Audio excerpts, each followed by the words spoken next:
if you're looking for a little cookie cutter video about how you need to build your credit and let your money grow in the bank with the interest, and you know, make sure you budget every day to make sure you can afford it, this ain't that type of video.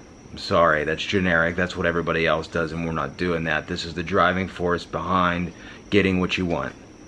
So stay tuned if that's your kind of thing. If not, we'll see you later. More than lovers, destined to find one another. Like lightning and thunder, can't have one without the other. It was raining in the stars. Oh, we can't be torn apart. We are linked together, forging fire forever. What's up, everybody? Glad you could join me for another video, and today we're going to go over another one of my favorite questions that I get asked, and that is, Mark, how do you afford a GTR? And that's one of my favorite questions I'm asked, especially by younger individuals that are trying to get their career started and make their decision towards college and just their ultimate life goals. So let's get started. First and foremost, I'm 27 years old. Now, I know that's not young compared to some of the people that are out there buying these cars all over YouTube. You know, you got some 16-year-olds, 17-year-olds, 20-year-olds, so on and so forth. You get the picture. So I'm just trying to give it to you from the real side of things, like normal career, went to school, kind of gig. I'm not making extra money on the internet for now. Hopefully I can in the future, but that's another part of this video, is kind of just a side hustle along with your daily job. So for this portion of the video, I'm just going to go through what my path was to getting this car and having a Hellcat prior to that. So sorry if the wind's getting bad. It's like looking like it's ready to freaking storm out here. Anyway, my first piece of advice would to don't follow the crowd. That's kind of what I did. I was always told in high school, kinda, oh, you better go to college, or you know, you better get that business management degree so that you can excel in life and get a good job and have a stable income and this and that and the third. And when I graduated back in 2010, that was kind of the pathway that you had to choose. Like, if you don't go to a 4-year school, then you're a loser. So I was one of those kids in high school. I graduated with a 2.0. That's pretty freaking embarrassing.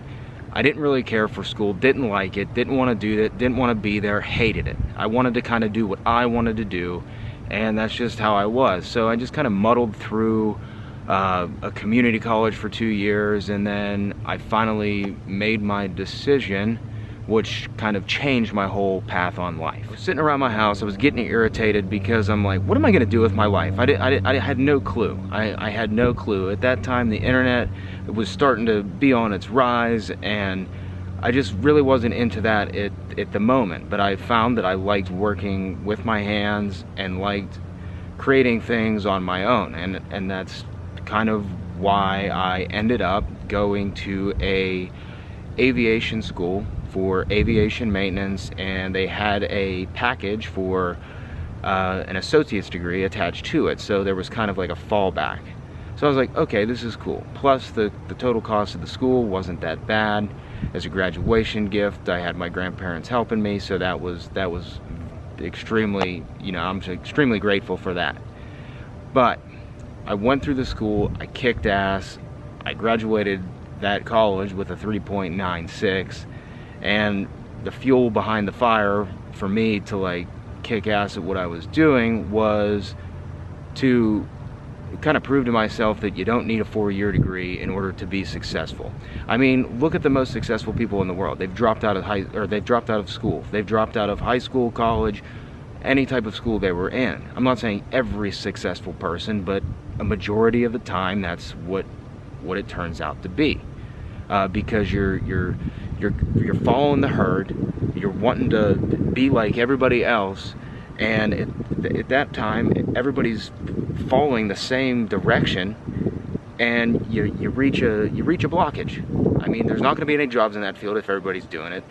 Like, criminology was a big one when I was going to school. Like, everybody was doing that. And when everybody gets out, they're complaining because, oh, there's no jobs. Well, what do you expect when, 75% of the school wants to do criminology? Oh, I mean, you can only guess that that's the case, right?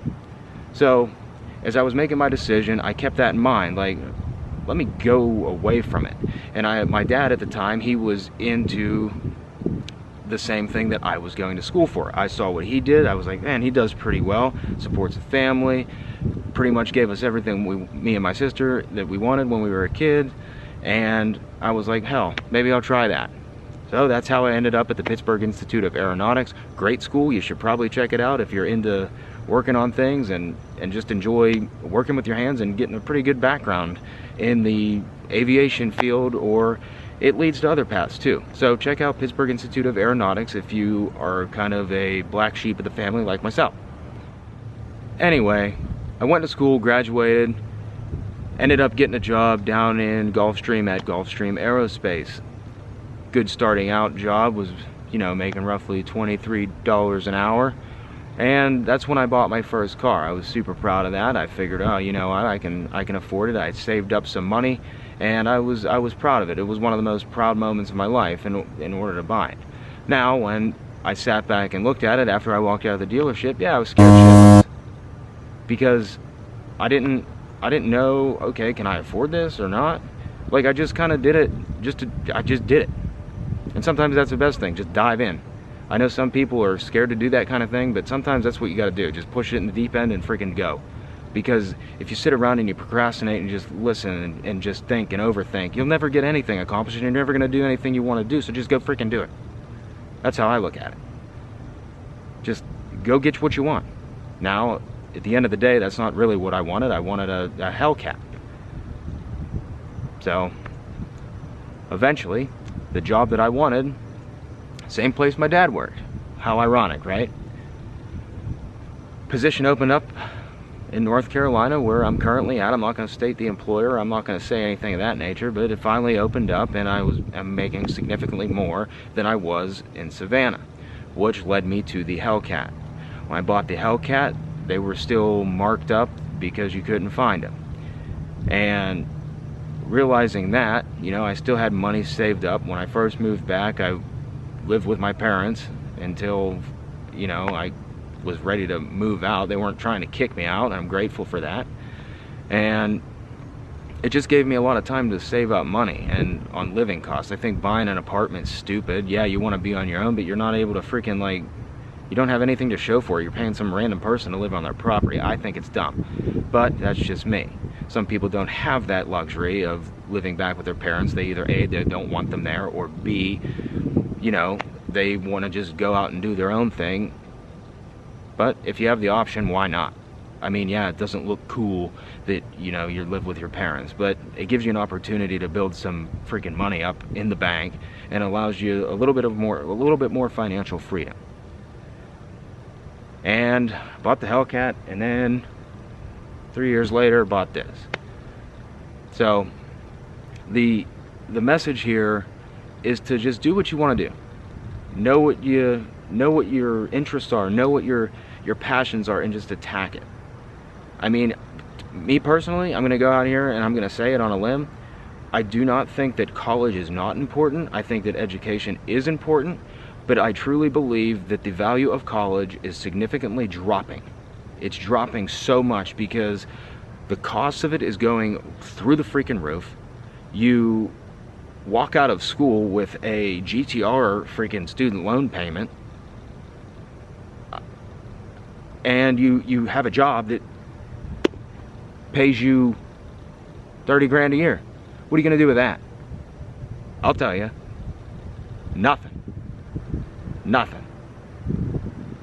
And that's not discrediting the people out there that are making that. I'm just saying, like, if you want nice stuff and you want nice things, you're going to need to get into a field or do something that makes you a significant amount of money. You're just going to need to do it. Just don't follow the crowd.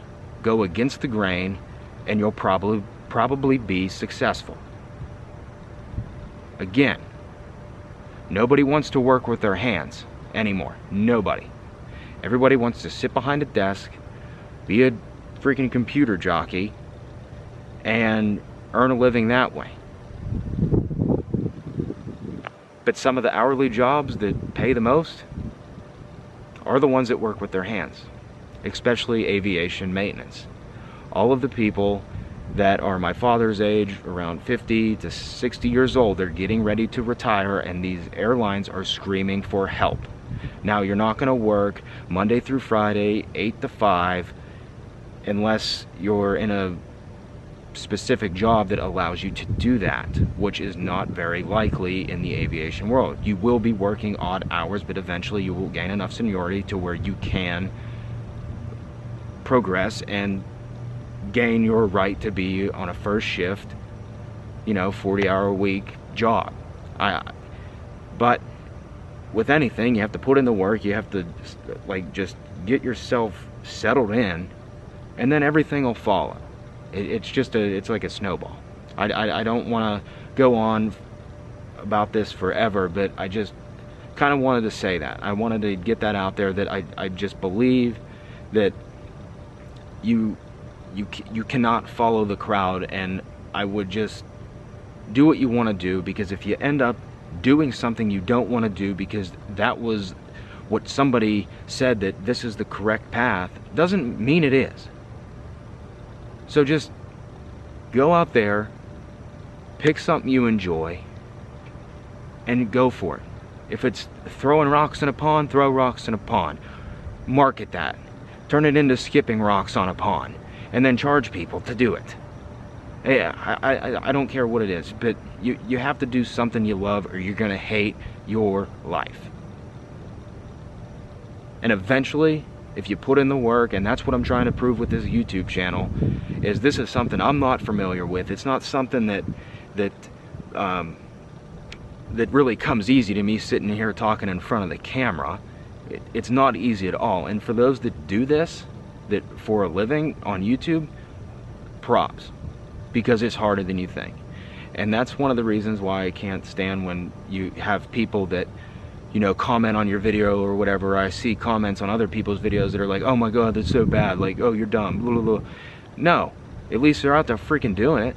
But that's why most people get discouraged, because you have people like that. But at the end of the day, you just got to say, bleep them, and go on. Because at the end of the day, if you're putting in the work and you're doing it, you're going to be the one laughing. I was that guy. So, that's my story. Go against the herd. We'll see you guys on the next one. If you like this video, like, comment, subscribe, hit that bell notification, and there will be more videos like this. But that's how I did it. I just did what the norm wasn't. Keep that in mind. Peace.